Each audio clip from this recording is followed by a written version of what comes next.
All right, everybody, we're back for your favorite kind of optic test, the torture test. And who's the newest victim? The new Sig Sauer Romeo RS Compact.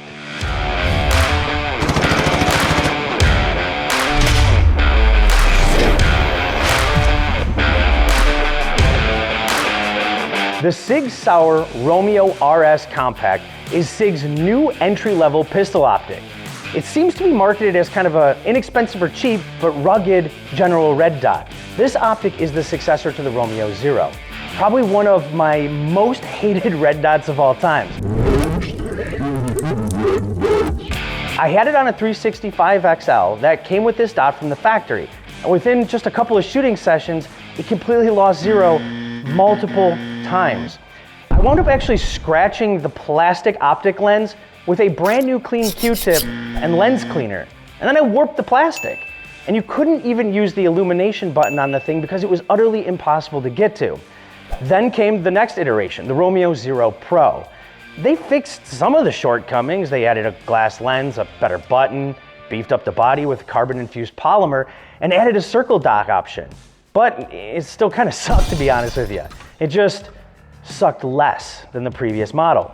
So it can only get better from there, right? So let's talk about some of the specs of the Romeo RS Compact. I'm gonna start with its footprint. It uses the RMSC common footprint. It also uses the Stiglock Compact, which is pretty cool because it uses these two metal locating pins for added strength and rigidity to kind of hold that thing locked into place. It's available in red LED only at the moment, which is available in a 3 MOA dot or a 6 MOA dot at $149.99 MSRP. It's now also available in a circle dot, which is $179.99 for that circle dot option. It has 8 illumination settings. It uses windage and elevation adjustments for up to 70 MOA. And with this battery in a medium brightness, gives us 20,000 hours of runtime, which is good because it does use a common optic battery, the CR1632. It does have an open emitter type, meaning it's not completely enclosed. And it's a polymer, which they call the same polymers they use in their gun frames, with an internal steel cage, or what they call the hybrid design. It uses a spherical glass lens, and it uses metal inserts for the mounting screws so they don't pull all the way through that polymer. Metal inserts for windage and elevation, and it's a side-mounted battery tray with side-mounted illumination button that's recessed, so we can't just simply bump it and it changes that brightness on us. Next thing we know, we have that starburst. It has the SIG MOTAC, which is our motion-activated illumination system, kind of like Shake Away. And it's available in black and kind of a weird clear. And it's backed by the Sig Sauer's infinite lifetime guarantee, which today we're gonna find out for yourself if you actually need. And on paper, this one, it looks a lot better, but it's also a little confusing, to be honest with you, because even going on Sig Sauer's website, there's no clear indicator on what this dot is actually used for. Is this a range toy, for a new gun, for competition, for duty? What's it for? It doesn't say it's meant for this intention or this intention and this intention. And we did notice while kind of doing a little bit more research on it, there's no IPX rating for this. And if you're not familiar with IPX rating, most other optics that SIG makes and most other companies make for good optics, they're IPX rated. And IPX rating is for a dust rating or debris rating, shock rating, and waterproof rating. So where does this thing actually stand?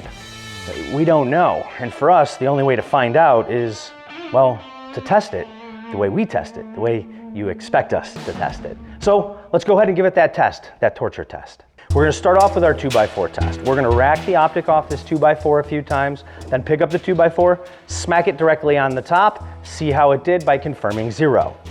Then we'll use the metal rim of this barrel, rack it a few times off of it, see how it did, confirm zero. Then we're gonna walk over to the cinder block, rack it off this cinder block a few times, see how it did, confirm zero. Then we move on over to our bucket of limestone, where we'll drop it directly into that limestone numerous times. And if it still survives all of that, we come over to the blank spot here that you all know and love and cringe just as much as I do. We're gonna hold that optic about chest height and drop directly down on the optic on the concrete. And if it still survives that, we're gonna dunk it into our bucket of water. But we do have to remember there's no IPX rating on this optic. So we don't really know if it's intended to get wet or if it'll even withstand that because, well, we just don't know without that IPX rating. So let's get to it and torture test this optic. So the first thing that we're gonna do is we're gonna simply confirm zero, just to make sure that we're starting out with a good, adequate zero to continue on with our testing.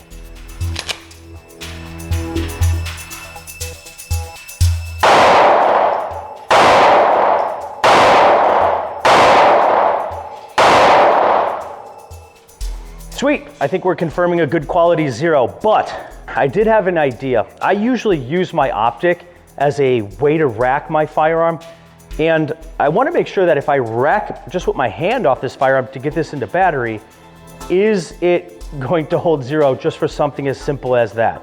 So I'm gonna remove the magazine, I'm gonna rack it a few times, and let's go ahead and reconfirm 0 to make sure it actually held up to that. All right, here we go.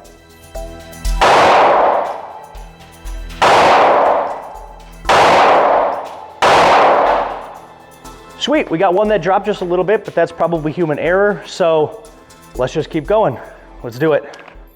All right, sweet. So after we just confirmed 0, let's go ahead and start with our first torture test, which is going to be racking this optic off the 2x4. Then we're gonna pick the 2x4 up and smack the hell out of it and then reconfirm 0. Let's do it. I really don't have high hopes for this. I'm gonna be totally honest with you. Let's see how it goes.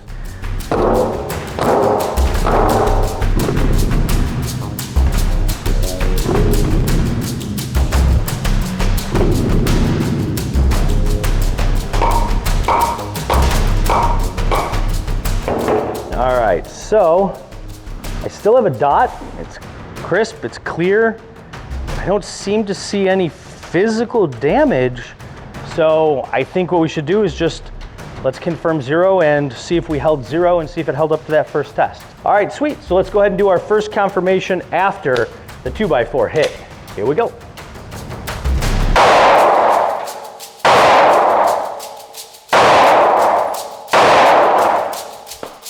All right, well, that's not looking good already. We already have a significant drop in our rounds, so I would say that that is a loss of 0. However, that amount of loss of 0 in a combative situation is going to be just fine because we've migrated that shot just a few inches low, so it would still work, but that's concerning that we only got this far. So what we're going to do is we are going to re-0 it back up to 0, and we'll reconfirm that, and then we'll go on and move to the next torture test. Let's see what we got. That's a problem. Doesn't seem to have done a whole lot. And I went pretty aggressive on the turning.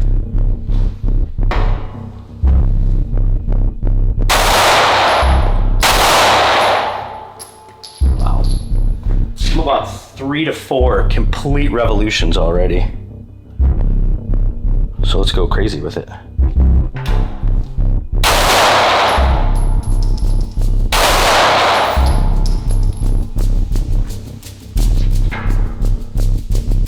I'm a little worried we did damage the turrets because I think I'm starting to get some crazy tension on that. So I don't know we'll get much more.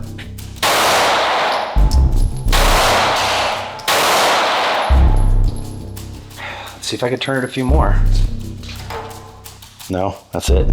I'm out. Doesn't turn anymore. I don't want to. Oh. Okay, we'll pretend like we didn't hear that little snap. All right.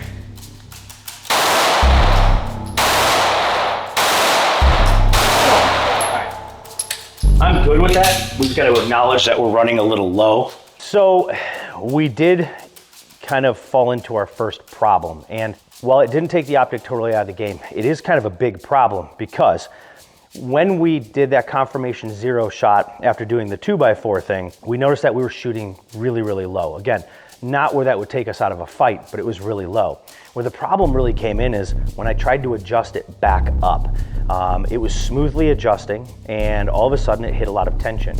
I moved it through that tension and it seemed to kind of release that tension a little bit as I worked through it.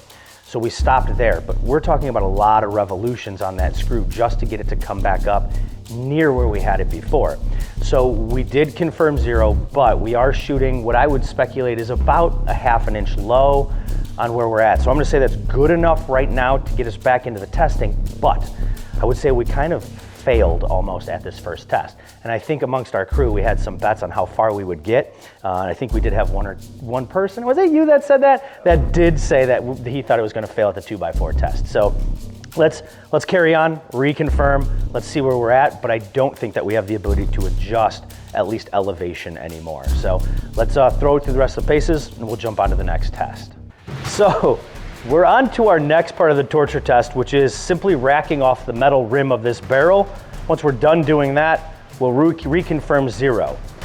I don't have high hopes. If we damaged it with something as soft as like a pine 2x4, what's going to happen when we start to rack it off steel? But let's just give it a whirl. Let's see how she does, all right? All right, here we go.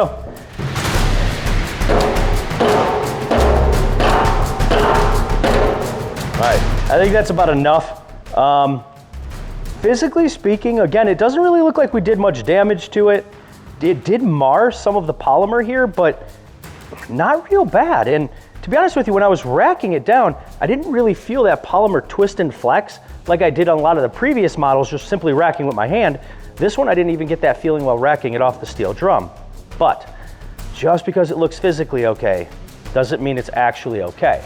So we'll go ahead and go back and let's see our confirmation on 0.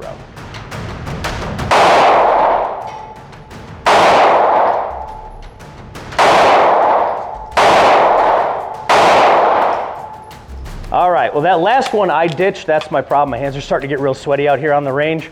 But aside from that one shot, it actually has a really good group.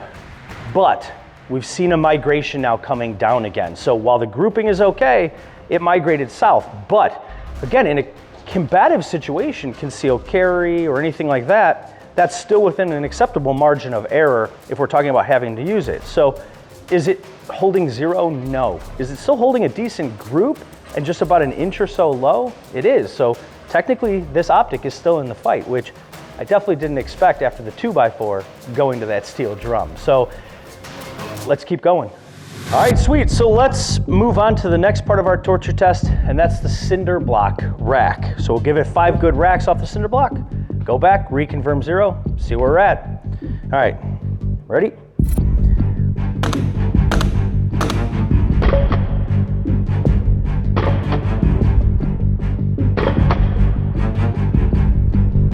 All right. To be honest with you, again, I didn't feel it flexing around, so that's cool. Obviously, we chewed the polymer up a lot because of the material of the cinder block, but it's really not more chewed up than I see some of the metal ones get chewed up when we're doing this same test. So I've got to say, from a physical standpoint, it does look really good. Let's just throw it and see what we did for 0 for it. But I thought we were going to lose it here for sure. I thought this thing would be in pieces. I think one of us did too. So let's reconfirm 0, see where we're at.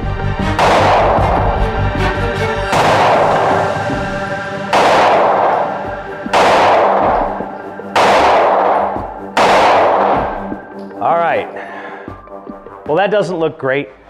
We yet again migrated a little bit lower, considerably lower, and on top of that, I can almost see the reticle start to move around on us a little bit. So the grouping opened up on us a lot. Sometimes I could say that that's human error and that's me. It is really hot in here. We are sweating profusely in this range right now. But I almost felt like I could see that reticle bouncing around just a little bit, like we may have opened something up and loosened something up in there. So again, though, I'm actually pleasantly surprised because is this still functional in a combative setting? Absolutely. It's just a few inches low, or actually just a couple of inches low. So this would still function as a concealed carry or as a combative type pistol to still get that job done if we absolutely had to. So let's torture it some more and see what we can do. So on to the next thing. We're gonna drop it into this bucket of rocks or like limestone. Again, this isn't really to like throw it off a 0 or create a lot of trauma on the internals. This is more of, is this going to compromise the lens or the coating on the lens? Is it just from a few drops into this gravel, is it gonna scratch the heck out of that lens? Now, this is a SIG glass spherical lens, so I really don't think this is gonna do much damage to it, but there's only one way to tell. Let's drop it in the bucket a few times. Ooh, that was a good one.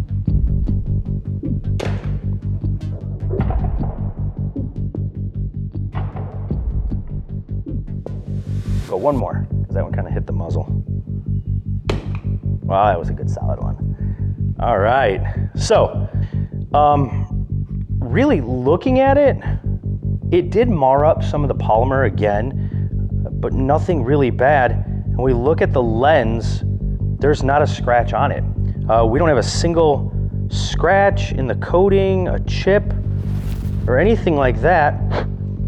And it didn't wind up inhibiting that pocket where the LED is. So it did 100% just fine in that drop test. And again, that SIG spherical glass lens with that coating, I kind of thought it was gonna hold up just fine, but you never know on the less expensive optics that they got. So let's jump on to the next torture test, the concrete.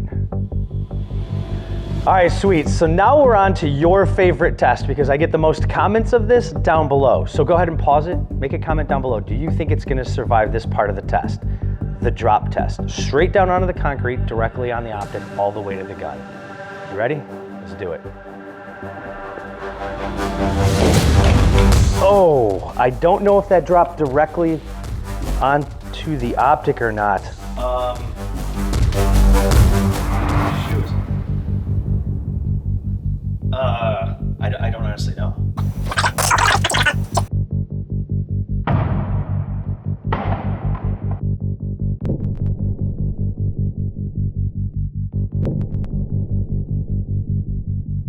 We are gonna drop it again, and only because we actually had to review the footage to see how it landed. And to us, it looks like it did hit the optic, but it almost simultaneously hit the back of that slide or that rear sight. So we're gonna try to get it a little bit more squared up and drop it directly onto the optic. So we're giving it a go again. You ready?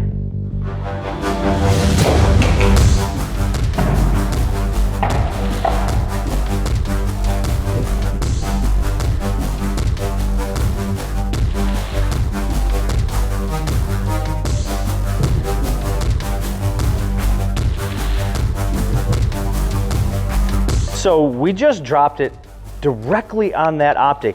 In fact, we were so unsure the first time, we dropped it that second time, and I almost can't even see where we dropped it. Sans just a tiny scratch on that metal kind of skeleton that it's got in there. And just by posting it out like this, I don't feel like it got too much more worse for the wear. So my mind is absolutely blown. Now let's go shoot it and confirm that we've got that zero, or roughly the same zero as before, but exceeded expectations of all of us here. So let's go ahead and check zero and come back. After that, we'll water test it. Oh.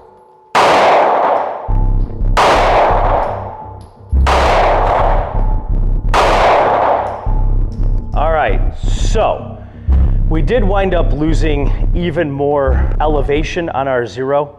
We are now about 5-ish inches below where we were aiming with this sort of thing. So it definitely did compromise it, but it compromised it straight down. So being the fact it's just about 5 inches, if we're really aiming for here and it goes here, in a self-defense or combative incident, that's actually not terrible. It didn't completely compromise its ability to work, which is downright confusing. I'm gonna be honest with you.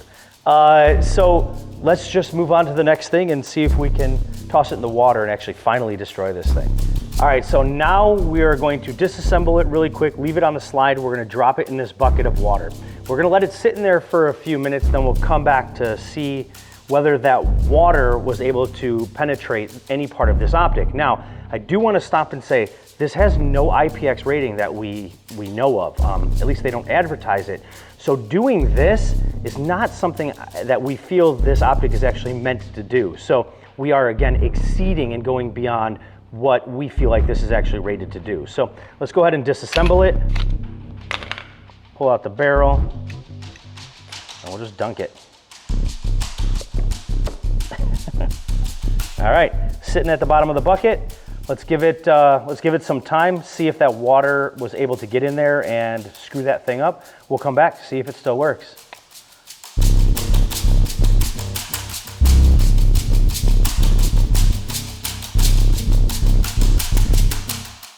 We dunked it in the water, left it at the bottom of this bucket for about 15 minutes now. So let's go ahead and pull it out, shake it off, and see if we have a dot at all, or see if that water actually got in and finally destroyed this optic.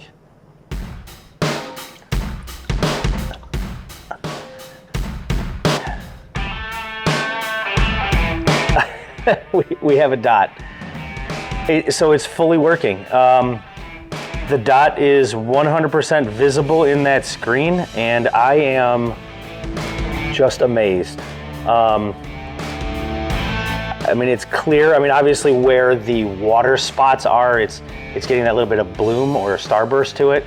But I say we go ahead and just shake the water off, maybe wipe the lens off so I can actually see what's going on, and throw a few shots and see if anything happened to it from the water alone. But being non-IPX rated, that's pretty cool. That's pretty incredible. We're gonna shoot at that same target that we shot at last time, that lower right-hand one, and just see what we get group-wise and how low we are again. So let's go ahead and give it a whirl.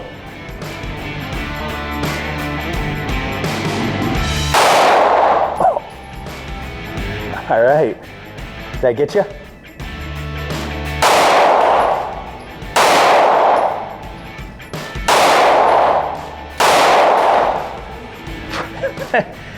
All right, our groups pretty much stayed in the same spot. I can't even tell what our new groups are or our new shots are in that group, so it at least stayed fairly consistent to what it was before it went into the water. Let's talk about, after all of this testing, what I thought about this optic. Well, I've got to say that it did exceed all of our expectations. We 100% thought we were going to see this glorious detonation of this optic, and I mean, to be fair, we should have expected that to happen based on the models previous to this one, but it didn't, and that left us all remarkably surprised. So are there some pros to this optic? There is. The price point, its weight, less weight, maybe reciprocation of the slide might be okay, and it's a great way to get yourself into an optic. But we have to talk about some of those cons, and those cons are going to be what material it's made out of. I'm still not sold on a polymer-based optic. Now, did they make it stronger and switch the buttons and do all of that? They did, but I still find polymer to have some shortcomings. What's it going to do under extreme heat if it's left in the car for a while in Arizona or something? The elevation and the windage turrets, even before, just going to zero it in before we tortured it, there were no audible clicks. And if you know anything from my previous videos, I like when we get those click, click, click as we're adjusting it. So there's really no way to tell where you're at in its adjustment, and that kind of sucks, to be honest with you. And as much as it still shot, and yes, we were just a few inches low, 4 or 5 inches low on some of these targets, and that would still keep us in the fight, that also becomes a problem because, see, we were doing all of that testing at 5 or 6 yards, and we're 5 inches low. What happens if we're at 10 yards? What happens if we're at 15 yards? We are now shooting exponentially lower, and that may cause us to either miss our hit zone or miss our target completely. Especially if, what if I'm turned off axis, and that now straight up and down that I'm off now becomes diagonal in the way that you're shooting, or you're shooting from underneath an object where you're laying on your side, and that now becomes problem left and right.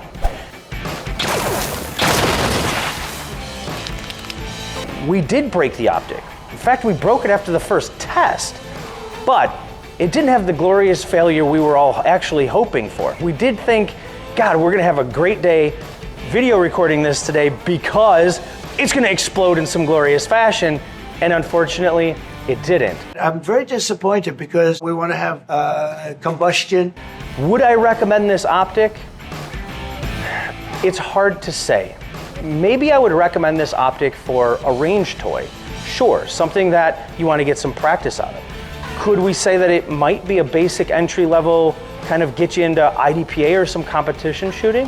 Yeah, feasibly, as long as we don't drop it, as long as we don't rack off of it and do those things that we would find ourselves in concealed carry, combative situations, or a home defense situation. So while I can recommend it for a range toy and a competition type of pistol, if that optic is big enough for you, go for it. However, I cannot say that this is something I would recommend for concealed carry or home defense or combative use when your life is on the line, but we can't afford to miss, where every bullet that leaves that barrel counts and we own that bullet. So in final thought, I have things I would recommend it for, things I wouldn't, and it did exceed our expectations. So make that judgment for yourself, right? As usual, we hope you enjoyed this video as much as we enjoyed making it. although it was a little bit of a letdown because it didn't explode. And if you really enjoyed this content, go ahead and give us a thumbs up, a like on this video, and comment down below, what did you actually think? And if you've got an optic you want us to torture test, throw that down in the comments for it. And go ahead and check us out on Facebook, Instagram, and don't forget to hit us up at d5rangesmarengo.com. And as usual, thank you very much for watching, and we'll see you next time.